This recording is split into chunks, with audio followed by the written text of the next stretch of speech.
हाय friends, मी अर्चनाच kitchen healthy and टेस्टीमध्ये आपणा सर्वांचं स्वागत आहे. आज आपण पाहणार आहोत लोणी, तूप आणि पनीर. आपण हे सर्व एकाच प्रोसेसमध्ये करणार आहोत.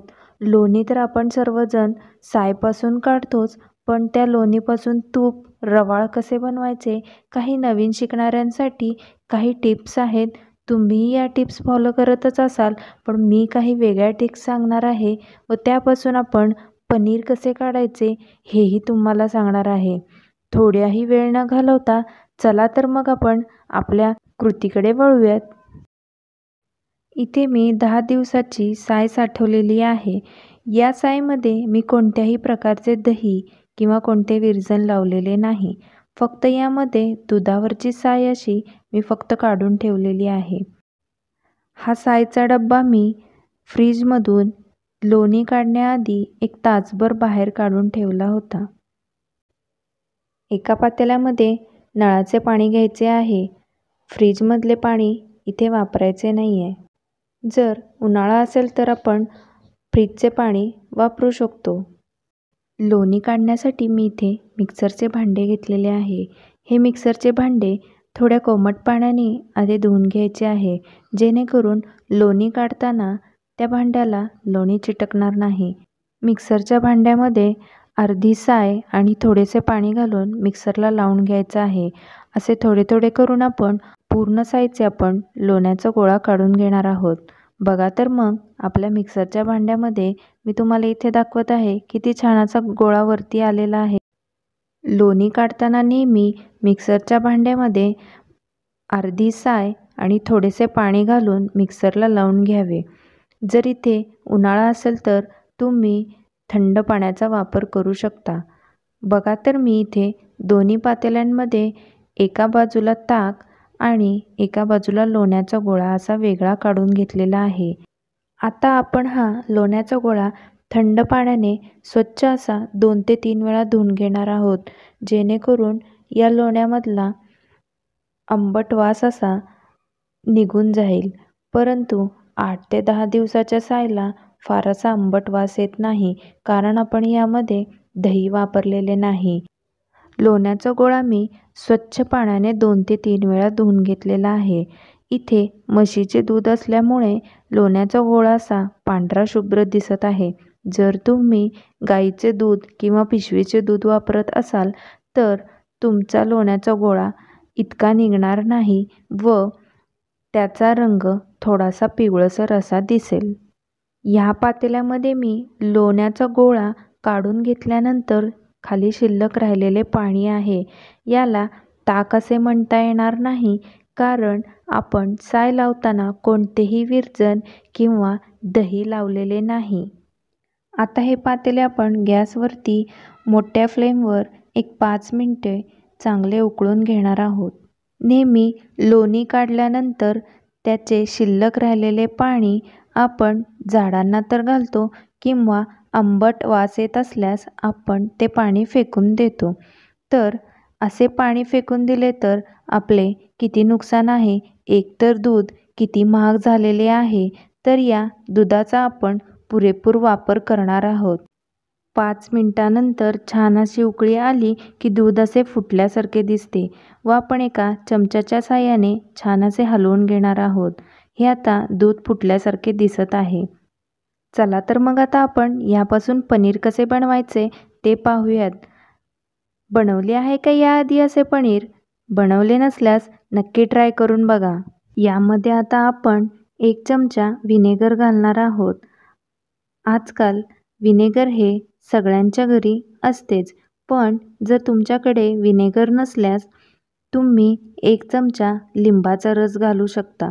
व्हिनेगर घातल्यानंतर 5 मिनिटं मोठ्या गॅसवरती छान असे मिश्रण ढवळत राहायचं आहे. 5 मिनिटानंतर गॅस बंद करायचा आहे. फार वेळ त्याला शिजवायची गरज नाही, नाहीतर आपले पनीर सेट होणार नाही.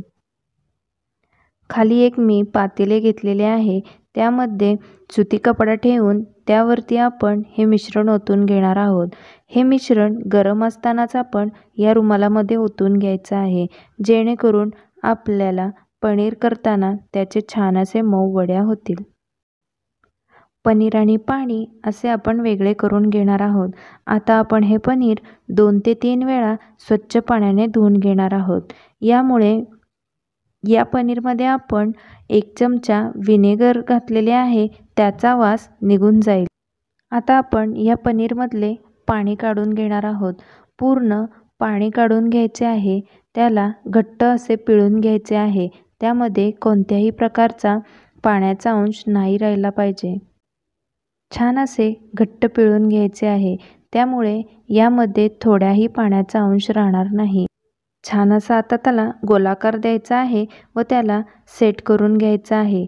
सेट करण्यासाठी आपण यावरती खलबत्ता किंवा भरपूर वजन असणारे काहीतरी डब्बा ठेवून त्याखाली आपण हे ठेवणार आहोत. 4 ते 5 तासानंतर आपले पनीर छान असे सेट होतात. पनीर सेट होते तोपर्यंत आपण लोणी कढवायला घेऊयात. गॅसवरती पातेले ठेवून एक 5 मिनटं लोण्याचा गोळा वितळून घ्यायचा आहे. 5 मिनटानंतर गॅस मीडियम फ्लेमवरती ठेवून तूप कढवायला ठेवायचे आहे.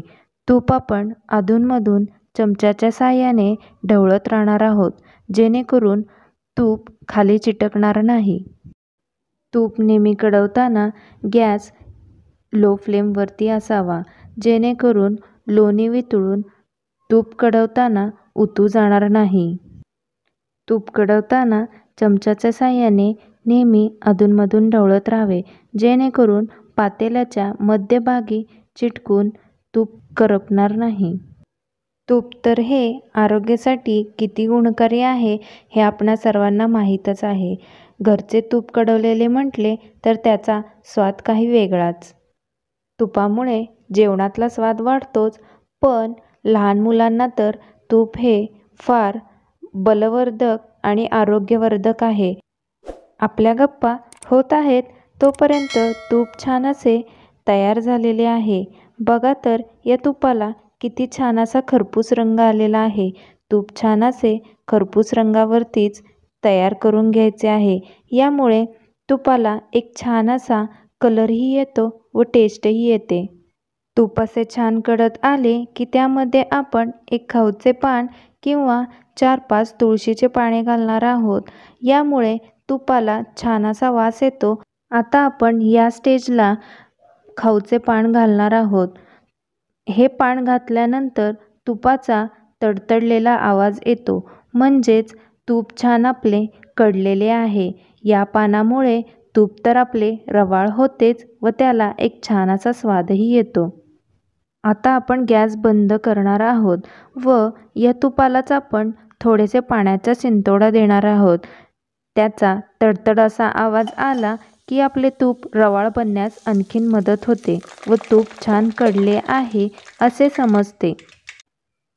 अशा पद्धतीने तूप कढवल्यास तुपाला एक छान असा चवही येतो व त्याचा स्वादही वाढतो. तुम्हीही नक्की ट्राय करून बघा. बघा तर मग किती छान असे मऊ पनीर झालेले आहे. या पनीरपासून आपण पनीरची भाजी, पनीर चिल्ली, पनीर बुर्जी, पनीरचा पराठा अशा प्रकारे वेगवेगळ्या पनीरचे पदार्थ बनवू शकतो. हे पनीर आपण बाजारातून आणलेल्या पनीरसारखेच लागते. बघा तर मग पनीर आता आपले किती छान असे सेट झालेले आहे व मी त्याचे तुकडेही करून घेतलेले आहेत. कशी वाटली आज लोणी, पनीर, तूप बनवण्याची पद्धत? आवडली असल्यास नक्की लाईक करा आणि हो, कमेंट बॉक्समध्ये मला कमेंट करून सांगा. चला तर मग आता आपण उद्या भेटूयात एका नवीन रेसिपीसहित. तोपर्यंत बाय.